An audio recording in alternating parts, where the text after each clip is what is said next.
जहांगीर तरीन के हामी अरकान असम्बली ने हुकूमत को वार्निंग दे दी। राजा रियाज ने जहांगीर तरीन के हमरा अदालत में पेशी के मौके पर कहा, अब तक पीटीआई के परचम तले खड़े हैं, आखिरी बार इंसाफ मांग रहे हैं, ना मिला तो फैसला करने पर मजबूर होंगे।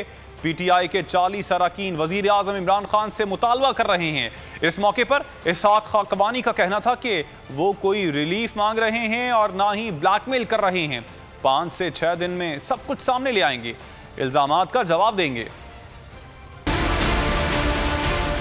तरीक़े इंसाफ के 40 के करीब मेंबरान ये मुतालबा कर रहे हैं, इंसाफ मांग रहे हैं वज़ीर आज़म पाकिस्तान इमरान खान से। हम अभी तक बड़ा सोच समझ के बड़े आराम के साथ तरीक़े इंसाफ के परचम के नीचे खड़े हैं। अगर इसी तरह रवैया रखा गया, कुछ दोस्तों के कहने पे आपने इसी तरह रवैया रखा तो फिर हम भी मजबूर होंगे, फिर हम भी कोई कदम उठा सकते हैं। आज ना इंसाफ है ना ईमानदारी है। सिर्फ चंद दिन दे दें और उसके बाद लाएमल आपके सामने आ जाएगा। विद इन 5-6 डेज की बात कर रहा हूँ, ज्यादा बात है।